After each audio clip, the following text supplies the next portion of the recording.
Give us this history lesson in the Quran because He wanted us to know fun facts about the Israelites. Allah gave us this because Allah is giving us principles by which Allah will judge until Judgment Day. So Allah has a sunnah of how He deals with nations that disbelieved prophets. Allah has a sunnah for that. Allah also has a sunnah for nations that He chooses. When He chooses a nation and they don't do what Allah wants them to do, they don't live up to His standard, then Allah will put them through humiliation. And Allah will make them feel powerless.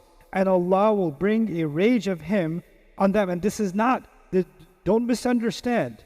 What's happening in Gaza right now, the people that are doing it, the shayateen that are doing it, deserve the worst punishment from Allah.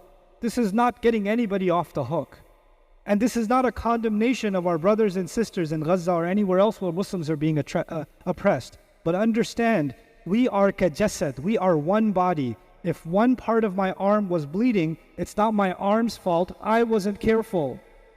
I wasn't watching where I was going.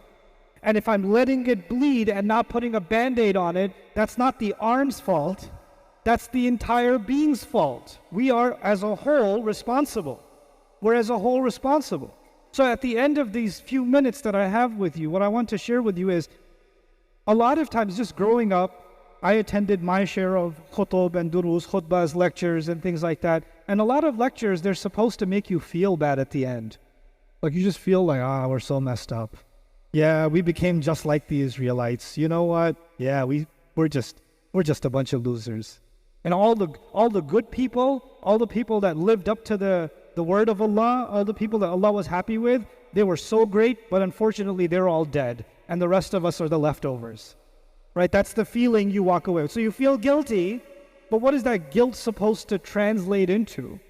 What is it? And the objective of the Quran isn't that you hear the ayat of Allah and you sit there and you kind of, lament and you revel in your negative feelings and you say, okay, next week, astaghfirullah, what can we do? This idea of helplessness, this idea of maskana, the reason Allah gave us these ayat is because Allah told us that we are the next ummah to be chosen and we will be tested. So you notice in Surah Al-Baqarah, after Bani Israel were described and how they failed all of these tests, at the end of all of that, Allah said to us, وَلَنَبْلُوَنَّكُمْ بِشَيْءٍ. Allah will test you in all kinds of ways. Allah will be putting all of you to the test in all kinds of ways. So now, what does this translate for us, not just as individuals, but even as a society? First and foremost, we have to bring back the concept of what it means to be an ummah. And we keep talking about how the nations and the politicians and everybody else, but the concept of an ummah will not be restored from the top down. It will be restored from the bottom up. What that means is, you're here in this community, what sense of ummah do you demonstrate in your own neighborhood? How many of the people, you and I come to Jumu'ah, we make salah, we say salam, and we talk to the 3 people that we know and we go back. How are we building networks within ourselves? How are we building alliances within ourselves? بَعْضُهُمْ أَوْلِيَاءُ بَعْضٍ. How are we building connections within ourselves?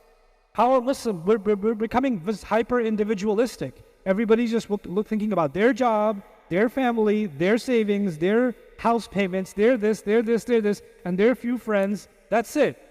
And the only reason we come to the masjid is to fulfill a religious obligation. What sense of ummah other than artificially sitting together? We need to do something more.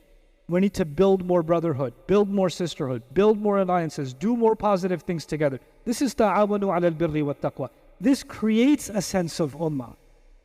And Allah created this machine, Salatul Jumu'ah, so naturally so many of us come together. Every single week there's a convention. There's no advertising, there's no marketing campaign, nothing. We show up. We show up for this event. Every single week there's a convention held by Allah. Literally a convention held by Allah. An opportunity for us to be more united than we were the week before. That's what this is. So instead, especially going out of your comfort zone, getting to know people from other than your ethnicity, other than your age group. It's not the youth should all hang out together. Young people should be getting to know the elders in a community. It's not just that, one ethnicity by themselves. Go talk to people who don't speak your language. Go figure out, go make new friends, make new connections. And this is actually absolutely, we think this is a small thing. This is absolutely essential.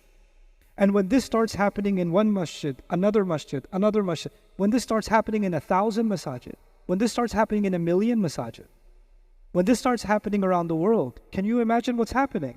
We are tiny individual dots right now, but at least now we become bigger circles. And those circles become bigger circles. Naturally, a natural progression towards unity starts happening. But that we cannot sit there and talk about how this nation is divided and that nation is divided when we ourselves are doing nothing towards that end. So we shouldn't underestimate the smallest of the efforts that are going towards that end. And we shouldn't underestimate that our collective tawbah and our collective desire to be different. We are made different. We're not like other nations. Our goals are different, our agendas are different, our priorities are different, our family obligations are different. We're different. And the more we bind together, the more that difference will become prominent. Otherwise, we're going to be not that different from those Israelites who, even when they come out of the colonial rule, still want to act like the colonizing nation. How many Muslim nations used to be colonized a century ago? They were living under French, British, Dutch colonization, and the colonizer left, the ruler left, and they want to be like the colonizer even after the colonizer left. They want to dress like the colonizer, look like the colonizer, talk like the colonizer, eat like the colonizer, hold their weddings like the colonizer. This is ادع لنا ربك يخرج لنا مما تنبت الأرض من بقلها وقثائها وفومها وعدسها وبصلها. Isn't it? Take the best of other nations, take their technology, take their advancements. We're supposed to learn from each other. There's no harm in that. But our values, when we start thinking the values of other nations are superior to our values, we haven't really understood what our own values are. May Allah Azza wa Jal make us a real ummah once again. And may Allah Azza wa Jal empower every one of the people listening to this and every Muslim in the world to develop a sense that they have to do their part in reuniting the ummah, even if it's 2 people, even if it's 3 people, but they have to do their part. May Allah Azza wa Jal allow each of us to do our part in serving the cause of this great ummah. بارك الله لي ولكم في الكتاب الحكيم ونفعني وإياكم بالآيات والذكر الحكيم.